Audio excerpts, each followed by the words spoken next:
दिल्ली में जितने भी बच्चे हैं उन सब बच्चों को मैं अपना बच्चा मानता हूँ। जितने भी दिल्ली के लोगों के बच्चे हैं, गरीबों के बच्चे हैं, अमीरों के बच्चे हैं, मिडिल क्लास के बच्चे हैं, उन सबको मैं अपना बच्चा मानता हूँ।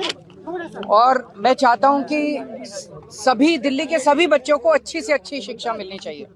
चाहे गरीब का बच्चा हो, चाहे अमीर का बच्चा हो, सबको अच्छी से अच्छी शिक्षा मिलनी चाहिए।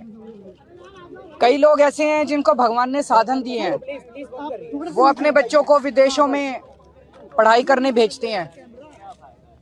हम चाहते हैं कि हमारे गरीबों के, मिडिल क्लास के बच्चों को भी विदेशों जैसी अच्छी से अच्छी शिक्षा मिले। अब सब बच्चे तो विदेश जा नहीं सकते, तो हमने दिल्ली में स्कूल अच्छे कर दिए।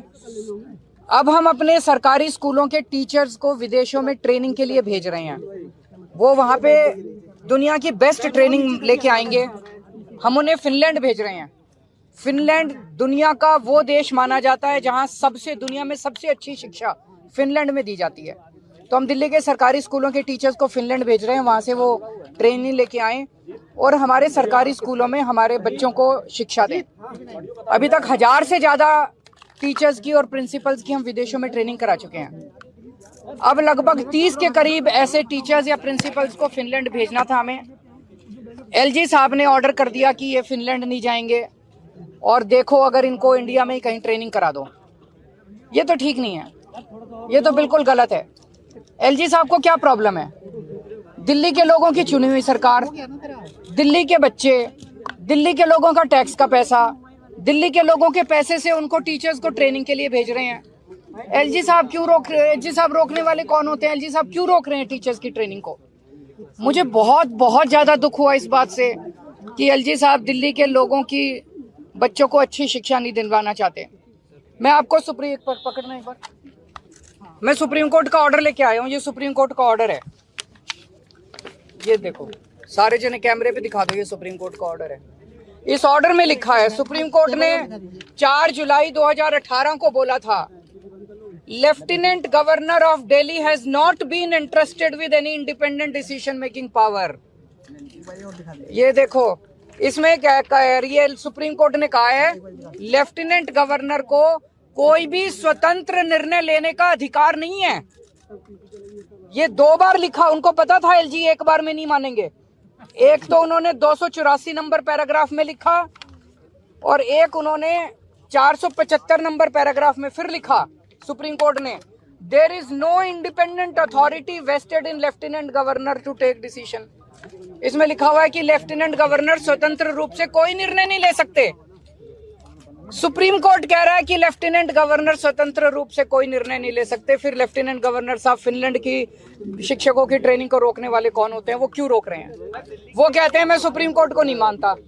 अगर कोई लेफ्टिनेंट गवर्नर या गवर्नर इस देश का ये कहेगा मैं सुप्रीम कोर्ट को नहीं मानता, तो फिर तो इस देश के अंदर ना जनतंत्र बचेगा, ना संविधान बचेगा, कुछ नहीं बचेगा।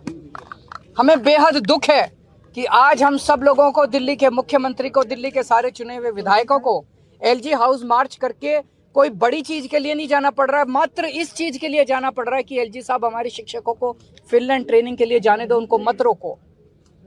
अगर दिल्ली का चुनाव हुआ, दिल्ली के 2 करोड़ लोगों ने वोट डाल के अपने मुख्यमंत्री को चुना, 70 में से 62 सीट दी, वो मुख्यमंत्री अगर अपने शिक्षकों को फिनलैंड ट्रेनिंग नहीं भेज सकता, तो फिर क्या फायदा है ऐसे चुनाव का और क्या फायदा है जनतंत्र का?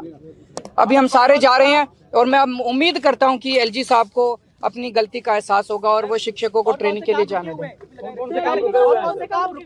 बहुत सारे काम इन दिनों में एलजी साहब ने, जैसे मैंने अभी आपको दिखाया, एलजी साहब ने दिल्ली में योगा क्लासेस रोक दी।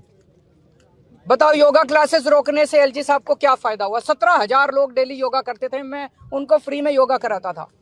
एलजी साहब ने अफसरों को बोल के दिल्ली के सारे मोहल्ला क्लिनिक्स की सारी पेमेंट रुकवा दी, दवाइयां रुकवा दी, टेस्ट रुकवा दिए, डॉक्टरों की तनख्वाह रुकवा दी, मोहल्ला क्लिनिक का रेंट रुकवा दिया, मोहल्ला क्लिनिक का बिजली का बिल रुकवा दिया, दिल्ली जल बोर्ड की सारी पेमेंट्स रुकवा दी। इस बार हम चाहते थे 24 घंटे पानी और यमुना की सफाई के ऊपर मिशन मोड में काम करना, तो हमने कई 1000 करोड़ रुपए जल बोर्ड के लिए रखे थे, कोई पेमेंट नहीं होने दी दिल्ली जल बोर्ड की। एलजी साहब ने डीटीसी के बस मार्शल, जो हमने महिलाओं की सुरक्षा के लिए बस मार्शल लगाए हैं डीटीसी की बसों में, उनकी 3 महीने से पेमेंट नहीं होने दी।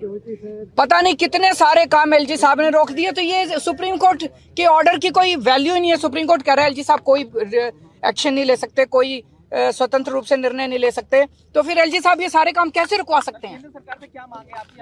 अभी एलजी साहब के पास जा रहे हैं और मैं उम्मीद करता हूं कि एलजी साहब सुप्रीम कोर्ट, मेरी अपील एलजी साहब से एक ही अपील है, संविधान को माने, सुप्रीम कोर्ट के ऑर्डर को माने। जब मैं परसों मिला, कहते हैं ये सुप्रीम कोर्ट की राय है, मैं एलजी साहब से कहूंगा एक अच्छा एडवाइजर रखें जो संविधान समझता हो और जो कॉन्स्टिट्यूशन और सुप्रीम कोर्ट को समझता हो। एलजी, सुप्रीम कोर्ट के ऑर्डर सुप्रीम कोर्ट की राय नहीं होती है, सुप्रीम कोर्ट के ऑर्डर सबके ऊपर बाध्य होते हैं, बाइंडिंग होते हैं। सीधे यहीं से चल रहे हैं।